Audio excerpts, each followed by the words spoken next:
The grand halls of the Crystal Palace on planet Lamaria echoed with whispers and stares as James Walker, Earth's new ambassador, walked through the towering doorways. At just 6 feet tall, he felt like a child in a world built for giants. The Lemurians, a species that averaged 15 feet in height, looked down at him with a mixture of curiosity and dismissal. Queen Alta, ruler of the Lemurian Empire, sat upon her crystalline throne, her 20-foot frame draped in shimmering fabric that caught the light of 3 moons through the palace's transparent dome. Her silver skin had a subtle glow, and her 4 arms were adorned with ancient markings of royalty. But it was her eyes, all 3 of them, that caught James's attention. They were the color of deep space, with tiny stars seemingly dancing within. So, her voice boomed through the chamber, Earth sends us their finest diplomat? A ripple of laughter spread through the court. Tell me, tiny one, how does your species expect to forge an alliance when you can barely reach our waistline? James stood straighter, his diplomatic training kicking in. Your Majesty, size isn't everything. Humans have achieved feats that would surprise even the Lemurian Empire. We've mastered technologies that could benefit both our peoples. The Queen's middle eye narrowed. Bold words from such a small creature. Very well, entertain me. You shall stay as our guest. Show me what humans are capable of. Her tone carried both amusement and challenge. What no one in the court noticed was how the Queen's right hand tightened on her throne's armrest when James spoke. For the first time in her 300-year rule, someone had dared to match her gaze without trembling. It was intriguing. The following weeks saw James navigating both literal and figurative challenges in the giant's court. While other diplomats towered over him, he proved his worth through wit and determination. He mastered the art of using anti-gravity platforms to reach higher levels of the palace, learned to operate oversized technology with innovative solutions, and never once showed fear or intimidation. Queen Alta found herself watching him more often than she cared to admit. She observed how he treated her smallest servants with the same respect he showed her highest ministers. She noticed how he studied Lemurian culture with genuine interest, not just diplomatic necessity. One evening, as James worked late in the library, using a floating platform to reach the higher shelves, the Queen entered silently. She watched him gracefully maneuver between massive books, his face lit with genuine curiosity as he studied Lemurian history. You continue to surprise me, human, she spoke, causing him to turn quickly on his platform. Most visitors avoid our historical archives. Knowledge is power, Your Majesty, James replied with a slight bow. And your civilization's history is fascinating. Is that all we are to you? A fascinating study? There was an edge to her voice, but also something else, a hint of vulnerability that she quickly masked. No, Your Majesty. You're a people who've achieved greatness, but still have so much potential for growth, just like humans. Alta's 3 eyes widened slightly at his answer. For the first time in decades, she felt something stir in her heart, a feeling she would soon come to both fear and embrace. Little did either of them know, this was just the beginning of a story that would shake the foundations of both their worlds and challenge everything the Lemurian Empire believed about size, strength, and the true measure of worthiness. 2 months into his stay on Lamaria, James found himself in an unexpected position, literally. He stood on a hovering platform at the Queen's eye level during a private diplomatic meeting, something unprecedented in Lemurian history.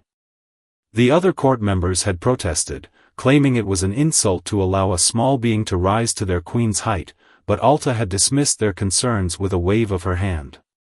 Your trade proposals are ambitious, Ambassador Walker, Alta said, her 3 eyes studying the holographic projections between them. Perhaps too ambitious for someone of your stature. James smiled, already used to her size-related jabs. The universe doesn't measure ambition in feet or meters, Your Majesty. Earth's resources combined with Lemurian technology could revolutionize space travel for both our peoples. A small smile tugged at Alta's silver lips before she caught herself. These moments had been happening more frequently, times when she forgot to maintain her regal disdain for the human. She found his unwavering confidence both irritating and oddly appealing. Their meeting was interrupted by the arrival of Prince Thorax of the neighboring stellar kingdom, a suitor who had been pursuing Alta's hand in marriage for decades. Standing at 25 feet tall, with armor made from living metal, he was considered the perfect match for the Lemurian queen. "My queen," Thorax's voice boomed as he entered, deliberately ignoring proper announcement protocols. "I've come to..." He stopped, his golden eyes narrowing at the sight of James floating at Alta's eye level. "What is this disgrace?" Alta's middle eye twitched in annoyance at the interruption. "This is a diplomatic meeting, Prince Thorax. One you've just interrupted without proper court procedure. Procedures matter little when I see our mighty queen diminishing herself by entertaining these insects." Thorax moved closer, his massive frame casting a shadow over James's platform. "Step down, little human. Know your place." James remained steady on his platform, meeting Thorax's gaze calmly. "My place, Your Highness, is exactly where Her Majesty has permitted me to be. If you wish to discuss proper procedures, perhaps we should start with the 17 diplomatic protocols you've broken in the last 30 seconds? The chamber fell silent. Even Alta's personal guards held their breath. No one had ever dared to speak to Prince Thorax this way.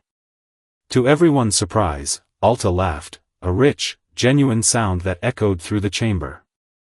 "Ambassador Walker is correct, Thorax. If you wish to speak with me, you will follow proper protocols like everyone else." She rose from her seat, all four arms moving with fluid grace. "This meeting is concluded for today." As Thorax stormed out, his face dark with rage, Alta turned to James. "You realize you've just made a powerful enemy?"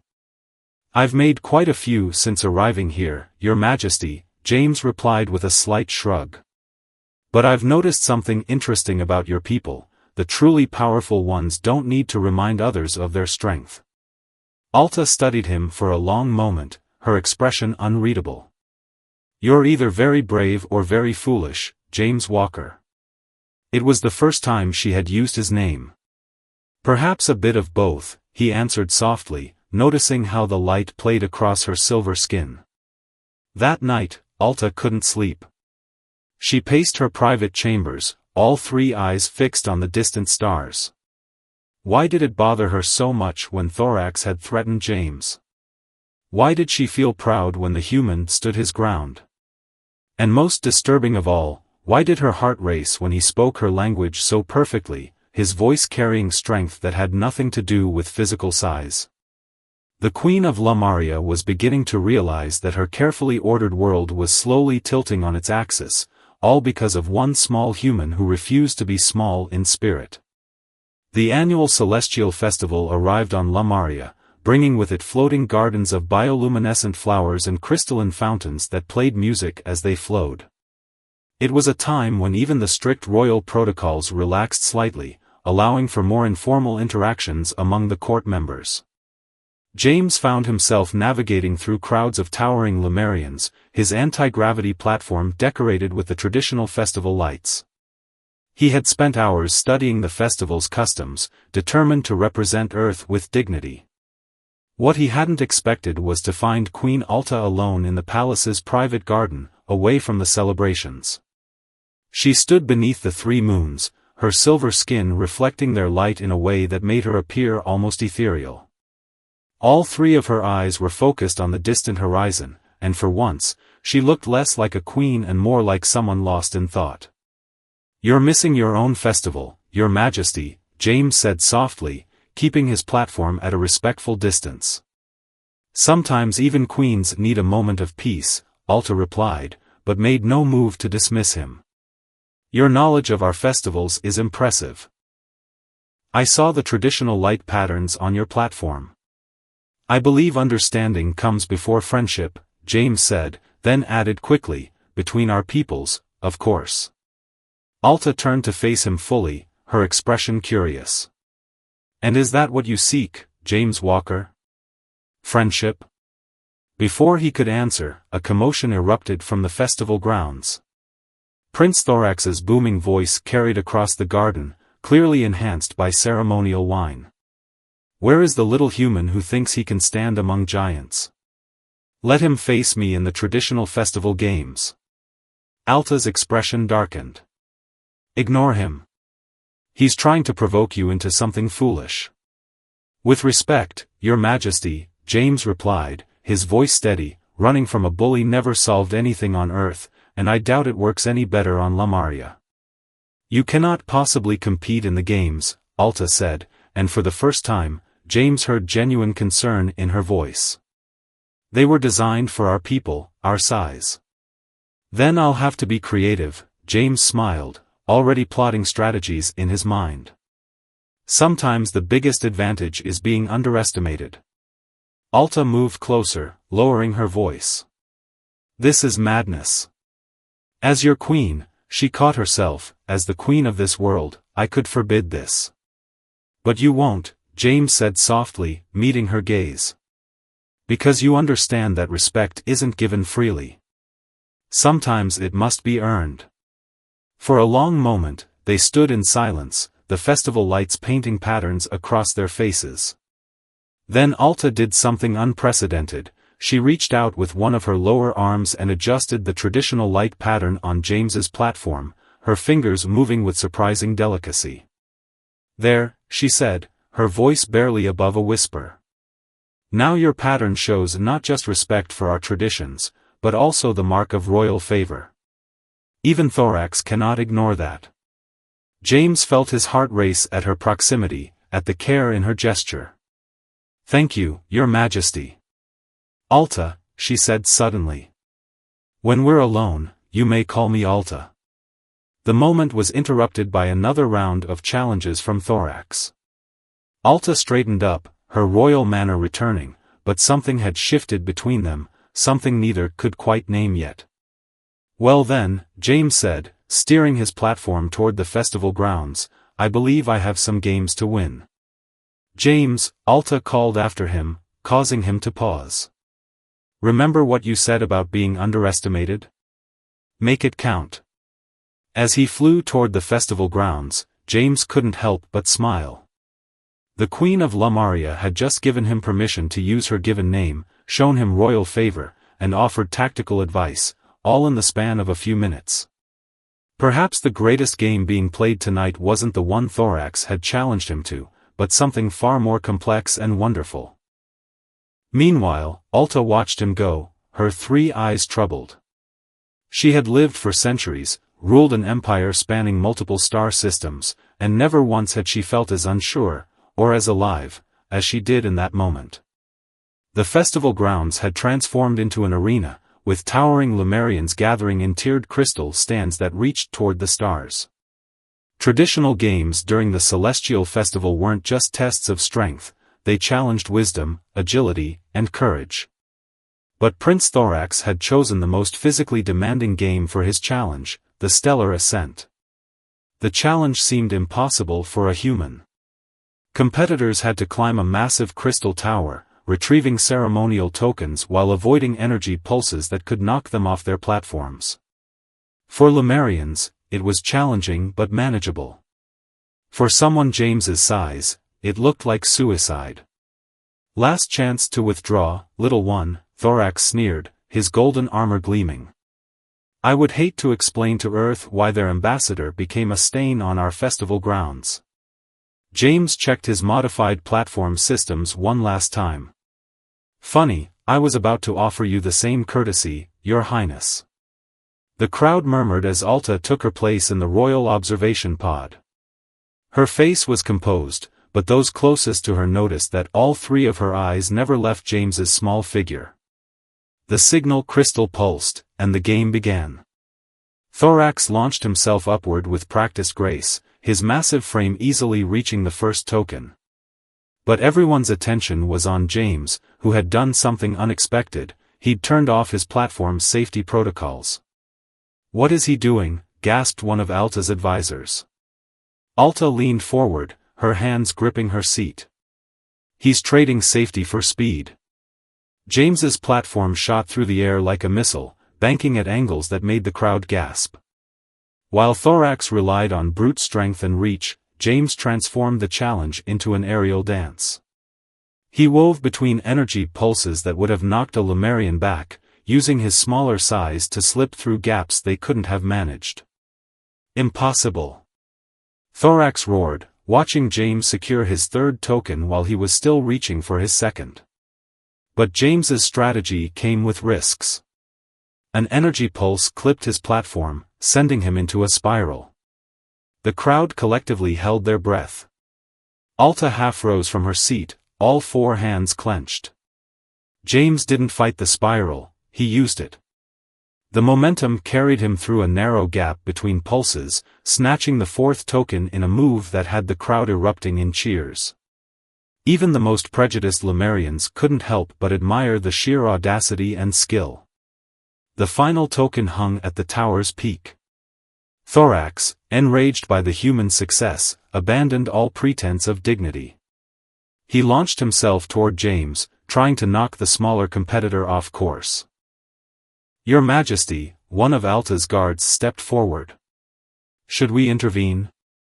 "No," Alta said, though her voice was tense. "Ambassador Walker chose this challenge. Let him finish it." James saw Thorax coming. Instead of avoiding him, he did something that would be talked about for generations. He used Thorax's own momentum against him. As the massive prince lunged, James dropped his platform's altitude sharply, causing Thorax to overextend. In the same motion, James redirected his platform upward, using the draft from Thorax's passage to boost himself to the final token. The game crystal pulsed gold, signaling the end. James Walker, the tiny human ambassador, had won. The crowd's reaction was deafening. Never in Lemurian history had someone so small achieved such a victory. But more significant than the cheering crowd was the look on Alta's face, pride, relief, and something deeper that she couldn't quite hide. As James descended to the winner's platform, Thorax's rage boiled over. This was a trick. He used illegal modifications to his platform. Actually, James's voice carried clearly despite his size. "Every modification I used was within festival regulations. I simply studied your laws thoroughly, all 47 volumes of them."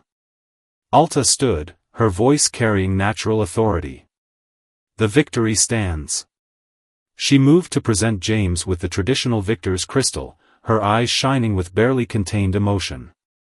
As she placed the crystal in his hands, she spoke softly enough that only he could hear. "You continue to make the impossible look easy, James Walker."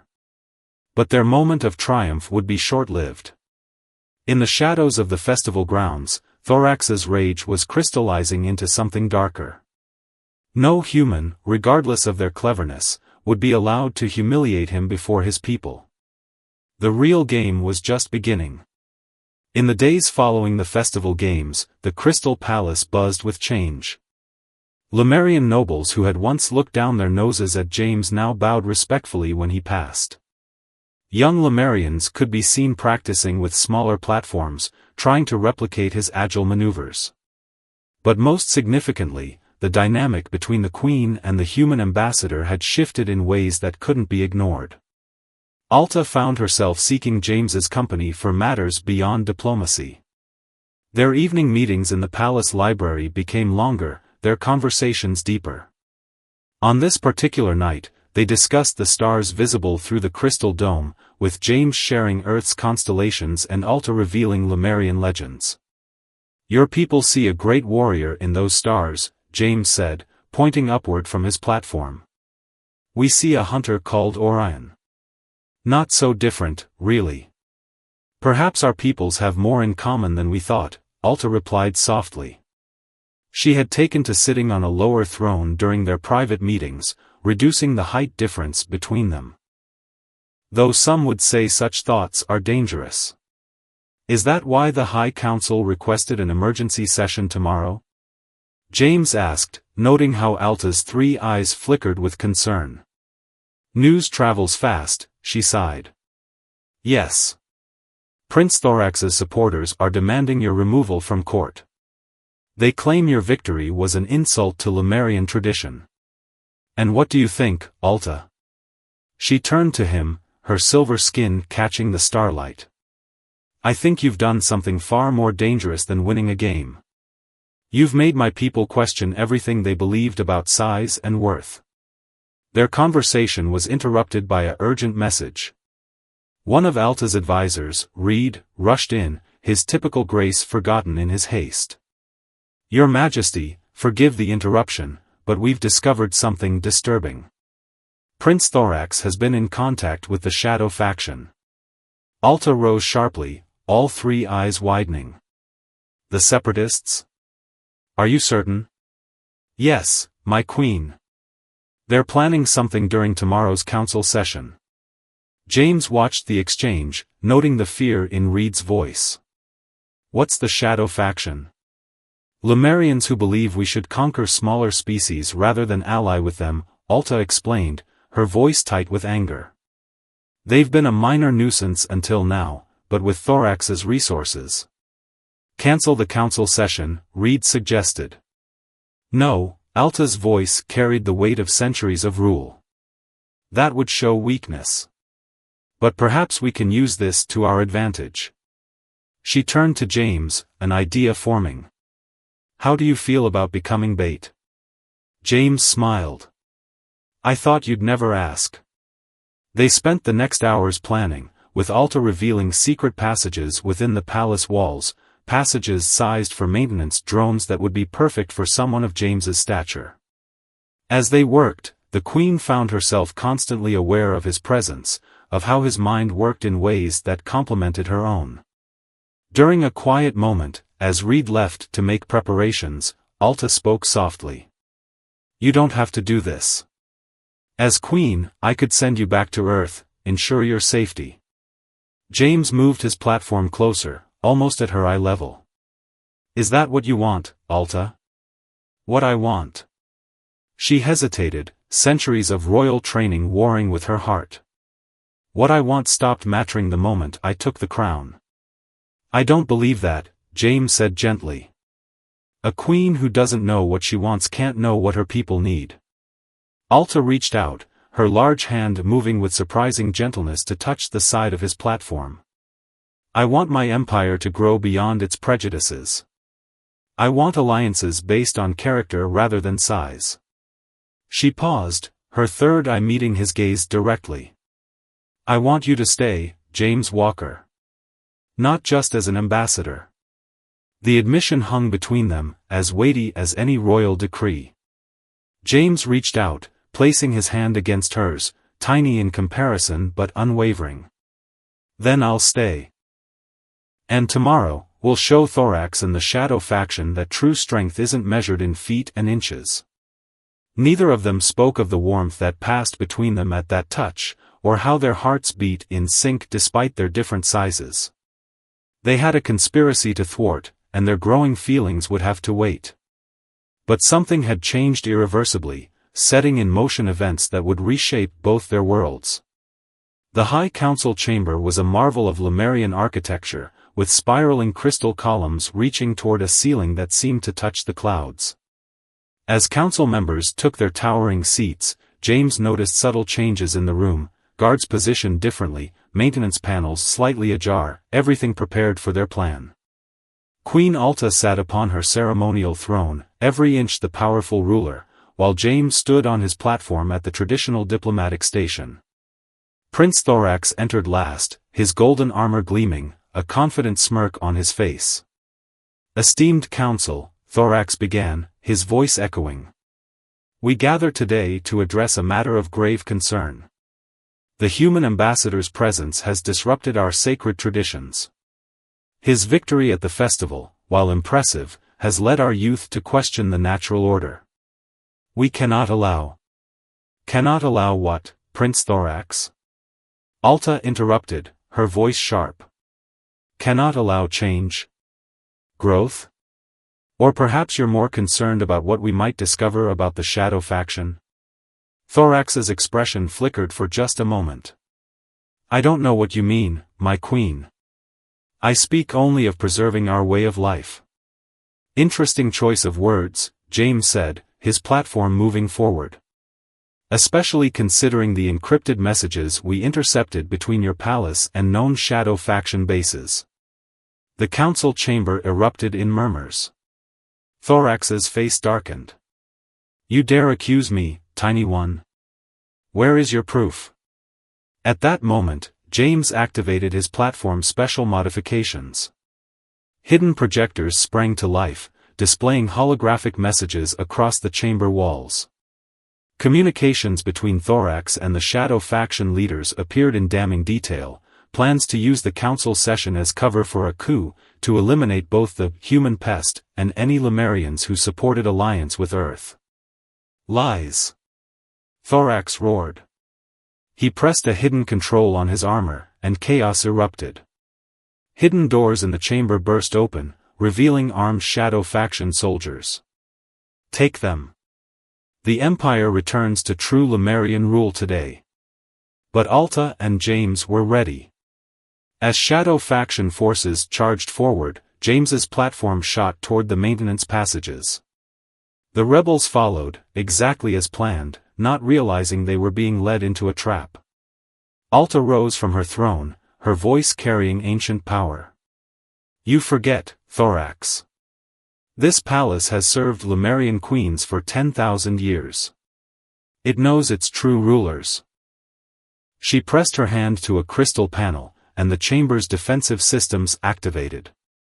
James emerged from a different passage, his small size allowing him to outmaneuver the rebels in the tight spaces. He had led half their forces into containment fields, while Alta's loyal guards handled the rest. Thorax, seeing his plan unraveling, charged toward Alta with rage in his eyes. If I can't have the Empire, I'll end your line here. What happened next would become legend in Lemurian history. James shot his platform between them, using the same maneuver from the festival games. But this time, as Thorax stumbled, Alta was ready. She caught the massive prince with all four arms, using his own momentum to throw him across the chamber. Thorax crashed into a crystal column, his golden armor cracking. As guards surrounded him, he looked up at Alta with hatred. You would choose this tiny creature over your own kind? Alta stood at her full height, all three eyes blazing. I choose strength of character over size. I choose innovation over stagnation. And yes, I choose James Walker, who has shown more nobility in his small frame than you have in your entire giant form. The chamber fell silent at her declaration. James moved his platform closer to her, their eyes meeting in a moment of shared victory and something more. As Thorax and his conspirators were led away, Alta turned to the council. For too long, we have limited ourselves by believing that physical size equals worth. Today marks a new chapter for the Lemurian Empire, one where we judge by actions and heart, not height and might. The council members, many of whom had opposed James's presence initially, began to bow, not just to their queen, but to the small human who had helped save their empire. The old prejudices hadn't disappeared completely, but they had been shaken to their core. That evening, as the three moons rose over the Crystal Palace, Alta and James stood in their favorite spot in the royal gardens. The victory was sweet, but both knew that the real challenge, and their growing feelings for each other, was just beginning. 3 months after Thorax's failed coup, the Crystal Palace prepared for another historical moment. The great halls were filled with delegates from both Earth and Lemuria, gathering to witness the signing of the first comprehensive alliance between their peoples. But in the Queen's private gardens, a more personal history was unfolding. Alta stood beneath the three moons, wearing her most formal royal attire, all three eyes fixed on the stars above. James approached on his platform, which now bore the official marks of both Earth and Lemurian diplomacy. The delegates are ready, he said softly. Though I think some of the Earth representatives are still adjusting to the ceiling height. Alta smiled, turning to face him. They'll adapt, just as you did. though perhaps with less flair. Her expression grew more serious. The council has been asking questions about succession. James moved his platform closer. I assume they're concerned about the Queen's unusual choice of consort. They're concerned about everything, Alta sighed. The biological compatibility, the genetic implications, the height difference. She paused, her silver skin shimmering in the moonlight. The royal physicians have been quite clear about the challenges. James reached out, taking one of her smaller hands in his. And what did you tell them? I told them that life finds a way, she smiled, her third eye twinkling. Our best scientists are already studying the possibilities of genetic harmony between our species. But more importantly, she gently lifted his platform to her eye level. I told them that some things matter more than traditional expectations. Like what? James asked, though he knew the answer. Like how you see me as Alta first and Queen second. Like how you showed our people that true strength comes in all sizes. Like how you made me laugh for the first time in 50 years. She moved her face closer to his platform. Like how you made me fall in love with you, James Walker, against all logic and tradition. Before James could respond, a soft chime indicated it was time for the ceremony. They made their way to the Grand Hall, where Earth and Lemurian representatives stood together, a visible symbol of their world's growing unity. Alta took her place on the ceremonial throne, but instead of having James stand at the traditional diplomatic station, she had a special platform installed beside her, raising him to her level. The message was clear to everyone present: this was more than just a political alliance. Today, Alta's voice carried through the hall, we sign more than a treaty. We embrace a future where differences in size, shape, or origin no longer determine one's worth. She turned to James, her eyes soft. My ancestors believed that the strongest metal comes from combining different elements. Perhaps the strongest empires come from combining different peoples. As they signed the treaty, using specially designed implements to accommodate both their sizes, James added his own words: Earth has a saying, love knows no bounds. Today, we prove that it knows no size limits either. The hall erupted in applause, with both humans and Lemurians celebrating together. Even the most traditional council members had to admit that the sight of their queen and the human ambassador together had a certain rightness to it. Later that evening, in a quiet moment between celebrations, Alta and James returned to their garden. The news had already spread throughout the empire. Their queen had not only chosen a human consort but was working with the finest minds of both worlds to ensure their union could produce an heir, one that would embody the best of both species. Are you ready for this? Alta asked, gently cradling James's platform in her hands. Our child will be the first of their kind, neither fully Lemurian nor fully human. They'll be perfect, James said confidently. Because they'll be free to be themselves, just as you've helped your people become free of their old prejudices. Alta lowered her face to his level, and for the first time in public, the Queen of Lemuria kissed her human consort. Their size difference, once seen as an insurmountable obstacle, now seemed to matter as little as the space between stars. In the years that followed, their story would be told throughout both their worlds, the tale of how a small human taught an empire of giants that the true measure of a person lies not in their physical size, but in the magnitude of their heart and the strength of their spirit.